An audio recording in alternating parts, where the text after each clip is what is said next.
Most college campuses in the Western world have become nothing more than indoctrination camps who serve one purpose and one purpose only, and that is not to educate the future leaders of tomorrow, but instead to indoctrinate.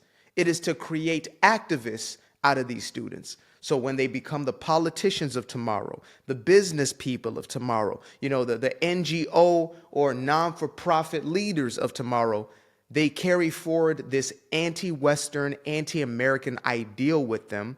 And unfortunately, we've seen the results of that in real time.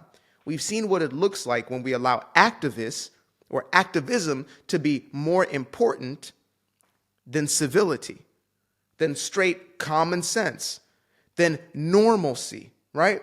And the problem with activism is this. When there is no genuine battle to fight, you start to create battles in your head. It's kind of like Don Quixote, right? The story of Don Quixote. Now, this may not be the point of the entire story, but it's, in essence, a man is fighting imaginary dragons. Yeah?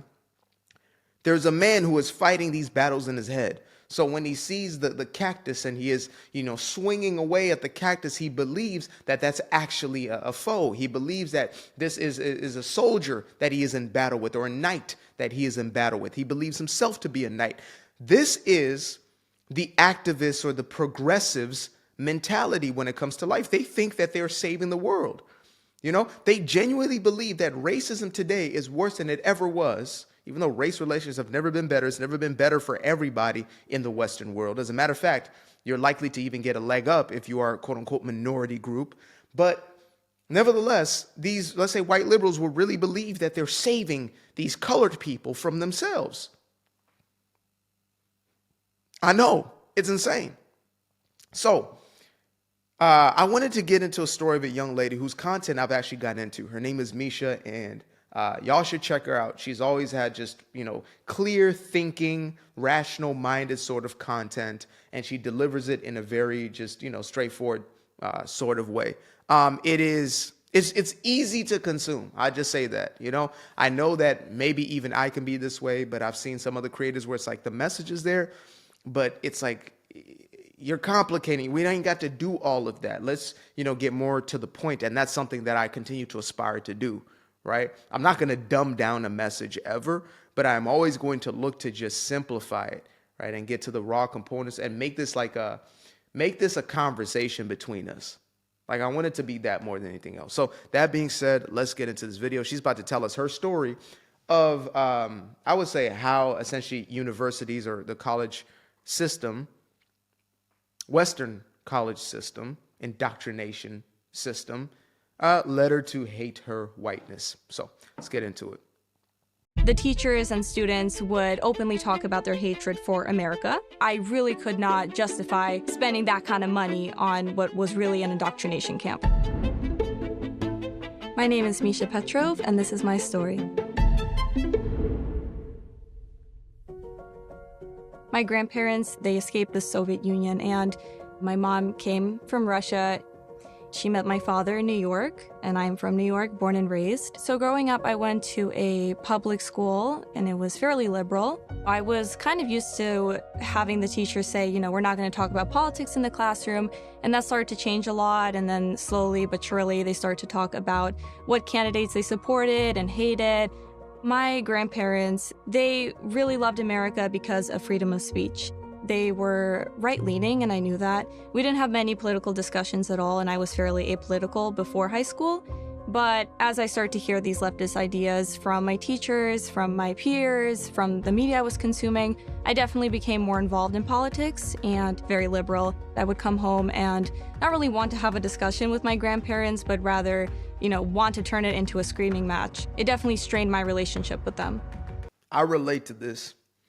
I remember one time literally having a yelling match, basically a one-sided yelling match with my pops. He's a very calm, collected, centered guy, but I threw him off his equilibrium that day. I must have been like 19 years old, relatively woke, into the blackety black thing. I actually had an Africa chain. I would wear dashiki sometimes, like real stereotypical type of stuff. And I was given over to the likes of Umar Johnson. Those are the types of individuals that I was listening to. Yeah. Anyway, I remember basically yelling at him like, "What are you doing for black people? What are you doing?" Because he's a business owner, right? He always has been an entrepreneur, has very successful businesses throughout his life, and started new ventures. And when we moved to the States, he started from ground zero, from nothing, and built his way up as well. And so, I was yelling, "What are you doing for black people?" Now, never mind that he's employed countless black folk, but I had to get my activist rocks off in essence. And so, yeah, that's extremely relatable. Everything becomes a fight. When I finally started to kind of open my eyes, I started having this political awakening, I guess you'd say, and just seeing how corrupted the media propaganda machine was, etc. 2016, around 2018, I remember just having this back and forth yelling match with my brother, and I was just trying to communicate that, hey, maybe, just maybe, we're wrong about this Trump guy.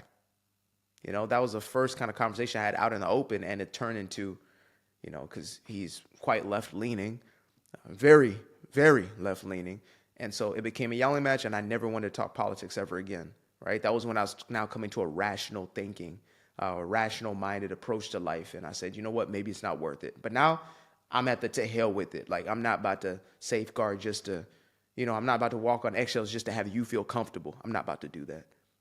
It definitely strained my relationship with them. When I talked to my friends about the issues I was facing with my family, I was often told that when I turned 18, I should cut off all contact with them because if anyone disagrees with us, then they were a bigot. I was being indoctrinated.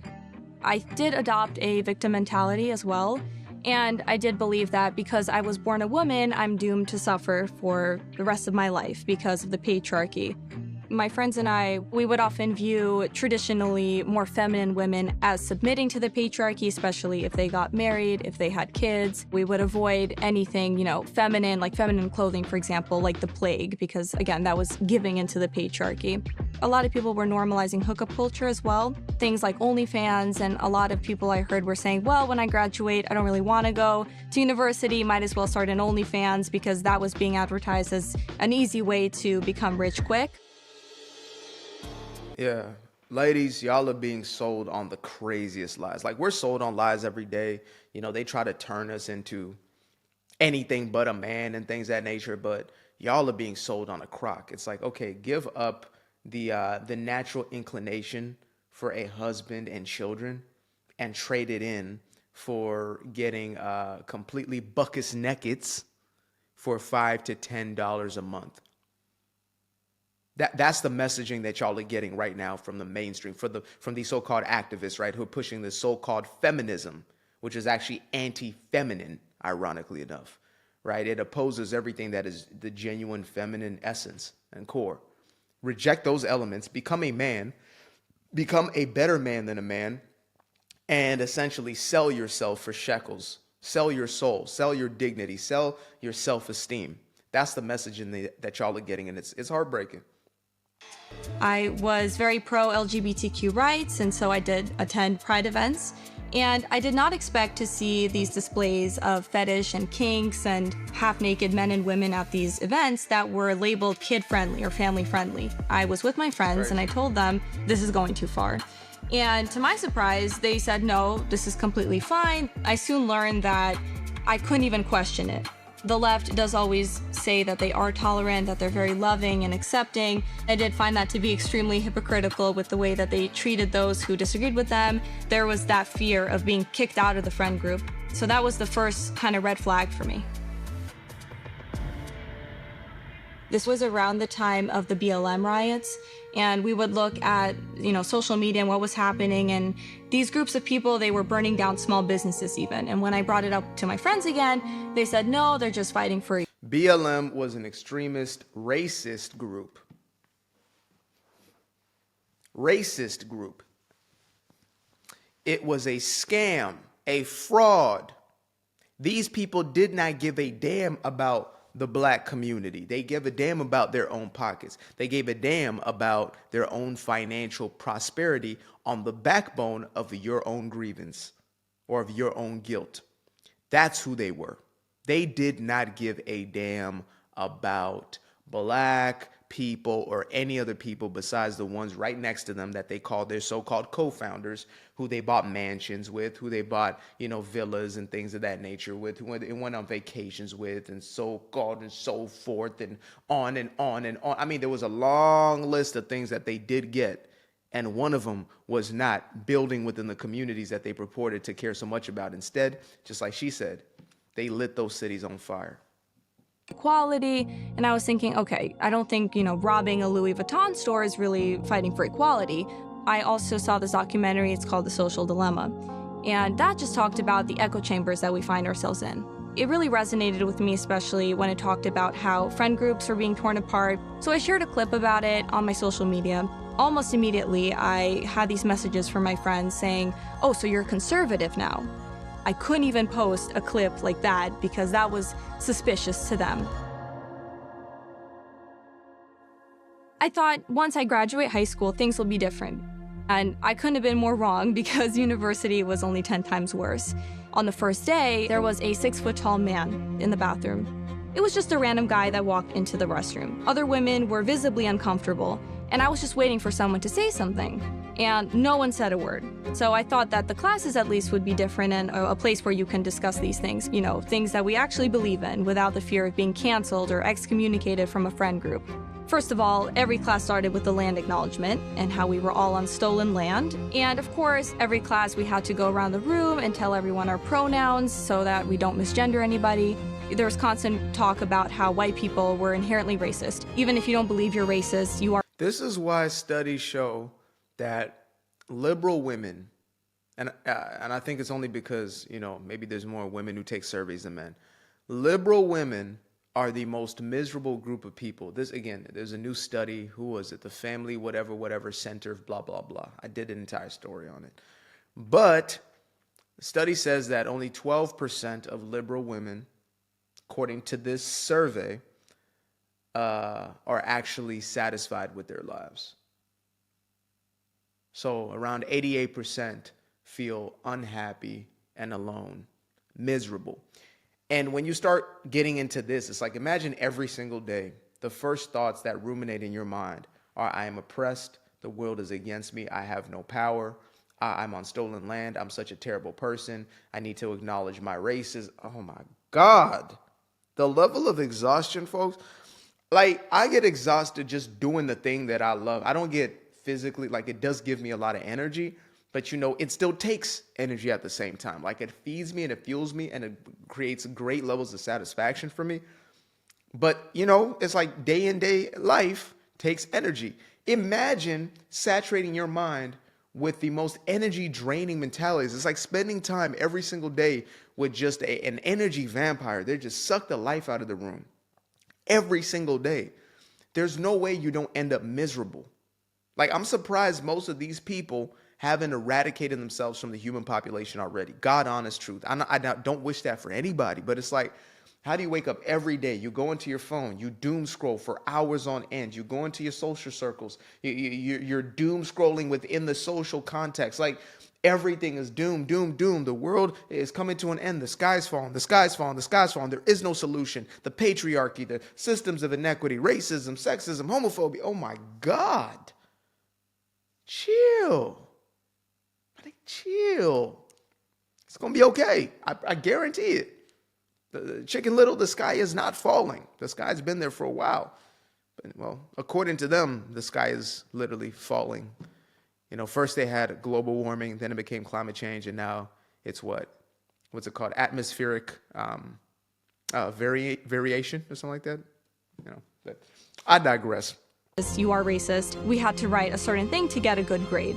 And then the teachers and students would openly talk about their hatred for America. I didn't quite expect people to be proudly saying they were communists, for example, or to have a poster of Marx in their dorm. And as someone whose grandparents escaped the Soviet Union, that for me was also another moment where I really could not justify spending that kind of money on what was really an indoctrination camp. That was the last straw, and I knew I had to leave. After all of these events, I left the left. I started to actually interact with conservatives, both online and in the real world, And I saw that they weren't all these like bigots and scary monsters that you can't associate yourself with. And I did see a stark difference in the language that they used. I stopped hearing the my truth, your truth, and that there were actual absolute truths. And I think that really did improve my mental health because I no longer had that victim mentality. People tend to only focus on their sexuality, their race, rather than thinking, okay, if I work hard, I can succeed in America. So I decided to talk about my experience online. I did start posting YouTube videos, specifically about my experience in university, of leaving the left, and almost immediately got these responses from people who were in a similar situation as I was, and almost felt like the left left them because of how extreme it had become.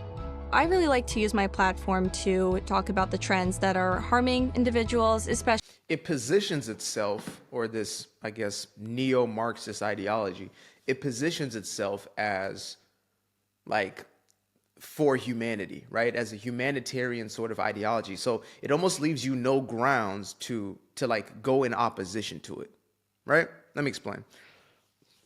When you say I am for black people, like this group is for black people, this group is for the marginalized people, this group is for women, etc. If you say I'm not for that group, then automatically it puts you in a place where you have to be anti that thing. It's not the reality, but they hijack these sorts of sentiments. And again, that's how their power play works. So when you're young, you're like, I want to be a good person. I want to care about people. I don't want to reject people on the basis of this, and that. And it's like, okay, maybe the left is correct in these things. But once you start to wake up to what the left actually is, you realize that these are the people who are obsessed about these subjects of, identity and the most superficial aspects, which is actually the core of the racism, of the segregation, right? You're going to find more of this ideology of the separatist mentality, safe spaces. This is a group for blacks only. This is a group for Hispanics only, etc. When I was in high school, we had an AASU, African American Student Union. They just, out of the entire collective, we were just the black people by themselves here. And we saw that as empowering. No, that's segregatory. I thought that was normal back then. Now I look at it, I'm like, wait a minute. Why do we have to have a special place, a special group, a special time away? As if we were not one with the collective. That is literally creating a rift between us. It sells this lie of unity, equity, inclusion, diversity, when in truth, it is a uniformity. If you do not subscribe to all of these beliefs, you do not belong. You do not belong. There is no place here for you. And I got to see that. Likely you may have gotten to see that at some point within your journey, and you see people around you going through that very same experience. This is not a rare case. Unfortunately, it's not a rare case. When you do something as simple as just think a little bit for yourself and express that thought, excommunication, disassociated, disfellowshipped. So I'm going to let the rest of this video play out, but I appreciate y'all for tuning in. I really do, as per usual. I'm going to go ahead and fill this up. I got a little fresh mint going on in there. Shout out to Bay. She put me on to the fresh mint, the Moroccan mint leaves. So outside we got a little potted plant where she's growing them, but these ones right here, those were bought. So yeah, drink more water. Simple as that. If anything today, just drink a little more water. Peace. On social media. At many points in my life, I've noticed I spend way too much time on social media, on my phone in general, and a lot of people are now preferring those online communities instead of going out into the real world and trying to find friends and a potential partner, especially when you are getting used to now these AI chatbots and AI boyfriends and girlfriends. That person doesn't exist.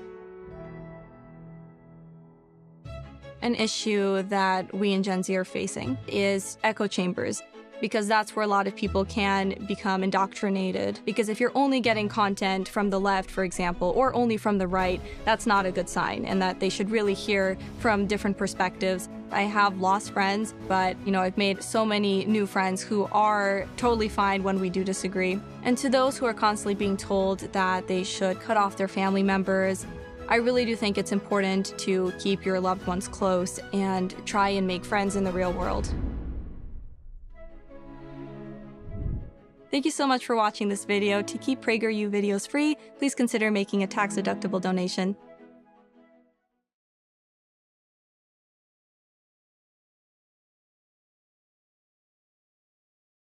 I used to be afraid of the dark, a place unknown like a heart in their heart. I used to see my life in the bar. Now the kids unchained, every shackle is lost. 2 steps in the moonlight, 2 step in the daytime. You just know when it feel right. You got a feeling the time's night. See you through those shades that I just threw on. Through my lenses, you just can't do no wrong. I fell in love with myself again. I fell in love with myself. I fell in love with the sunshine. I fell in love with the light. I fell in love with the full moon. I fell in love with the night. I can see the light again. I can see the light. You can see the life in him illuminate the night. I know the time is taking. A 3, 6, 5, that's a full rotation. I see you looking up, you know them constellations. Constantly gazing like house of praises, you get to praising. They see your light shine, that's why they so frustrated. Even the sofa in Nova Scotia will win the bagels. I couldn't get them ease on the grease, why they burning up. Money growing trees,